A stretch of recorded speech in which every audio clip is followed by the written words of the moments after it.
Atención pasajeros, con destino a lo profundo de las ciencias naturales, próximo destino, columna de medio ambiente a cargo de la licenciada Alba Imhoff. Gracias. Un viaje con vos, por la flora y fauna de nuestro planeta.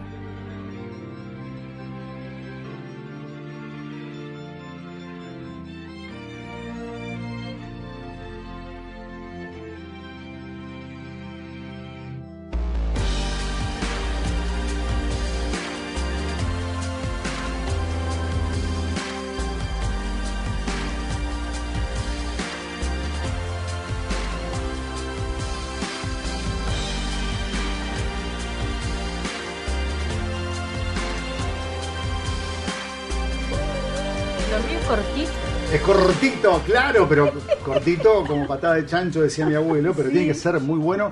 Como esos que tenemos una con... poeta en el estudio que habla, claro, y nos distrae acá. Pero habla bien, habla con precisión. Sí, pero habla mucho. Te voy a decir que fue mi profesora. Sí, Beatriz Bolsi de Pino, ¿fue tu profesora? Ay, fue mi profesora de práctica de la comunicación oral y escrita. Lo acabo de chequear con mis compañeras del grupo de WhatsApp de la facultad. Con razón lo bien que escribe, ¿eh? Yo recordaba su voz y la recordaba así, levemente, porque en el aula más grande que teníamos en esa época, de la FAFODOC, de la Facultad de Formación Docente y Ciencias, el aula 11 de calle 1 de Mayo. Mira. Así que pregunté recién acá a las chicas, y sí, pero fue mi primer materia. Claro, esa es la verdad, los chicos entraban y antes que biología, cualquier cosa, lo primero que hacíamos era práctica de la comunicación. Un docente tenía que hacer eso, práctica de la comunicación. Y nos encontrábamos todos ahí. Porque... Nos veíamos todos y nos juntábamos también de muchas carreras. Creo que salvo los de letras. No, ¿Todos juntos estábamos ahí? No, todos juntos no. Porque dábamos diferentes comisiones. Sí. Claro. Pero bueno, pero todos hacían la materia esa. Que todos lo hacíamos y un docente era fundamental. Aunque fueras a dar después historia, aunque fueras a dar cualquier cosa, tenías que hacer eso y foniatría. También. Eran las dos cosas que teníamos que hacer. Y las dos nos llamábamos María Beatriz. Mira vos. Sí, porque María Beatriz Rizzo les daba foniatría. Sí, la verdad que la facultad nuestra vieja escuela del profesorado, después FAFODOC, realmente es una familia, porque nos conocíamos todos. Sí. Alba querida, bueno, cambiaste de horario, pero tu agenda sigue presente, en este caso para hablar de qué tema. Y de que ayer, precisamente 22 de abril, fue el Día de la Tierra. Y mientras, Beatriz hablaba y todo, traté de buscar alguna frase de la poesía que se relacionara como para empezar.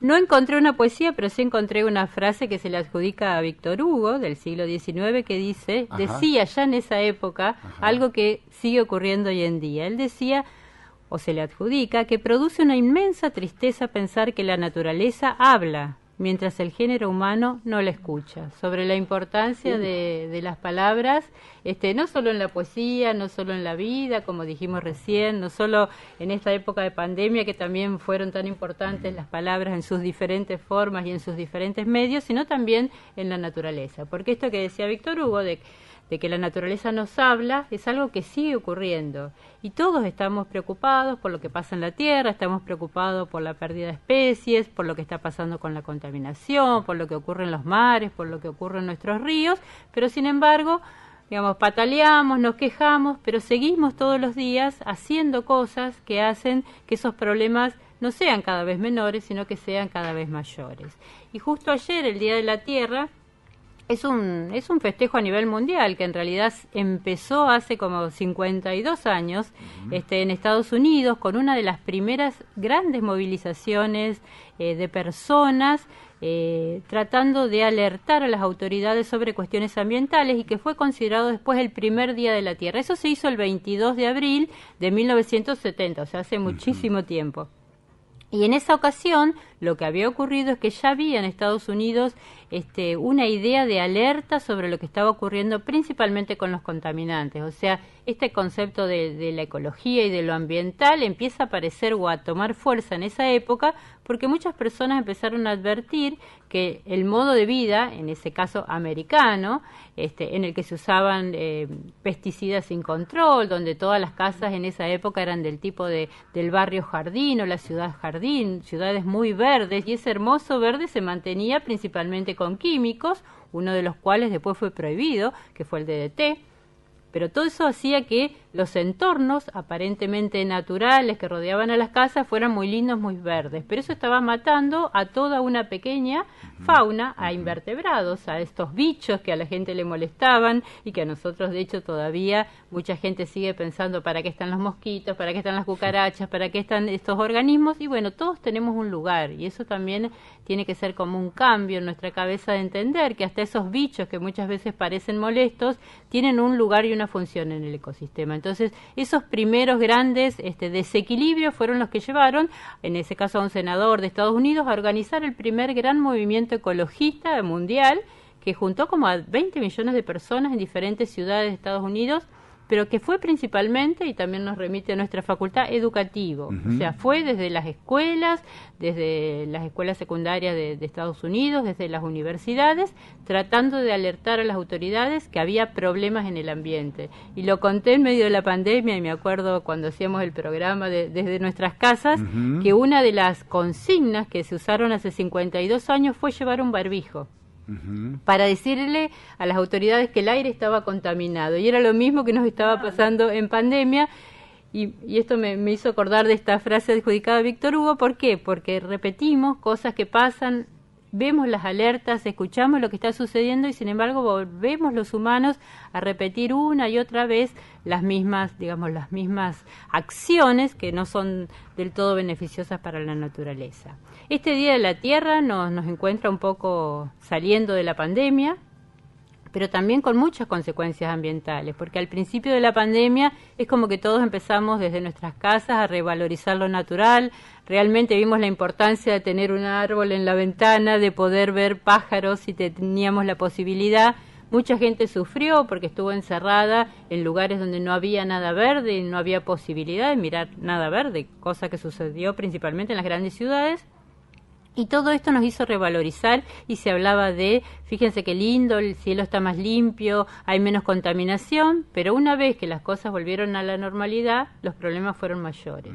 Pero incluso mucho mayores, porque por ejemplo en este momento no está cuantificado, pero seguramente lo estará en el futuro, la cantidad de barbijos y de ropa descartable que se usó, pero el volumen en el mundo de esas, ¿recuerdan todas esas prendas que los médicos, las enfermeras tenían que usar una sola vez para ingresar a la terapia intensiva, luego sacársela y disponerla? Todo eso fue o al relleno sanitario o a un tipo de depósito especial que tiene que ver, ¿no es cierto?, con ciertos residuos que son patológicos, pero todo eso fueron toneladas y toneladas y toneladas de residuos que lamentablemente tuvimos que generar para evitar los contagios. Sí, Martín. No, pensaba también un gran número de jeringas se han producido, se han descartado. Jeringas, agujas, pero principalmente la gran preocupación en este momento es todo lo descartable que tuvo que ver con el barbijo, porque así como nosotros tratamos de hacer barbijos, bueno,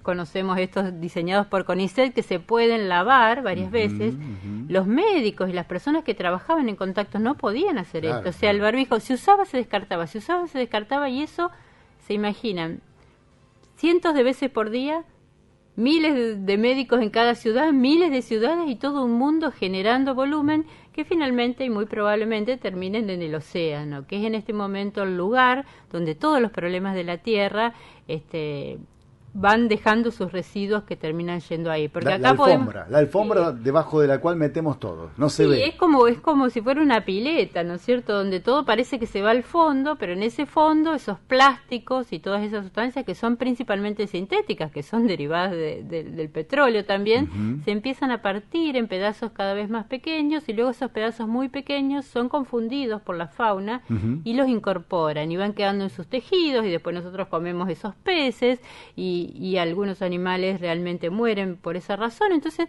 hay muchísimas complicaciones que va a traer la cuestión de la pandemia a la larga, porque es incalculable. O sea, hay gente que se está tratando de dedicar a calcular el volumen de residuo patológico que generó la pandemia, que fue un volumen extra a todo lo otro que nosotros hacíamos. Lo que pasa que es cierto que momentáneamente ciertas cosas fueron mejor, porque dejamos de usar nuestros autos en la medida que lo usábamos. Si teníamos la posibilidad y nos movíamos, preferíamos hacerlo caminando o hacerlo en bicicleta. dejamos de usar los medios de transporte, entonces todo circulaba y hubo un menor gasto de carbono, pero eso fue transitorio, porque inmediatamente cuando volvimos a una cierta normalidad, otra vez volvimos, es más, complicamos las cosas, porque nadie quería llevar al otro en el auto, o sea, viajábamos solo, por lo tanto, cuatriplicamos el uso de combustible, o sea, realmente la pandemia... primero pareció que iba a beneficiar en algo porque se veía fauna, me acuerdo, no sé, delfines en Venecia y todo parecía como que estaba un poco mejor. Cielos que siempre estuvieron tapados se veían celestes, se veían diáfanos en China, pero eso después rápidamente desapareció y hay cuestiones, digamos, que complicaron más. Por ejemplo, si hoy en día le pedimos a una empresa, a una fábrica o algo que haga controles ambientales, dice, y después de la pandemia encima me vas a controlar y no entienden que eso que uno trata de controlar es controlar para todos. O sea, la tierra es la casa donde vivimos todos. No podemos dejar por un tiempo de hacer controles y dejar por un tiempo que la contaminación avance porque no se puede volver para atrás. Entonces, eso que nosotros pensamos para nuestra pequeña casa, jamás dejaríamos que en nuestro hogar, en nuestro departamento o en nuestra casita, alguien tire basura, alguien contamine y decir, bueno, más adelante limpio. No, en realidad es nuestro lugar, sabemos que estamos ahí, sabemos que tenemos que estar todos los días ahí, entonces limpiamos, ordenamos, mantenemos, ventilamos. Bueno, tenemos que pensar que eso tenemos que hacerlo para toda la tierra. Esas buenas acciones que podemos hacer en nuestra casa tienen que hacerse a nivel global. Y ese es uno de, digamos, de las grandes reflexiones que hay que hacer siempre el Día de la Tierra, principalmente con los niños. Pero siempre lo que son, digamos, nuestras generaciones futuras y que siempre decimos, hay que hacerlo sabiendo que hay problemas, sabiendo que hay cosas malas, pero cuando los niños son pequeños hay que entusiasmarlos con la naturaleza. O sea, primero deben amar la naturaleza, ver lo bueno que tiene, poder jugar con los animalitos, poder observar los árboles que de hecho...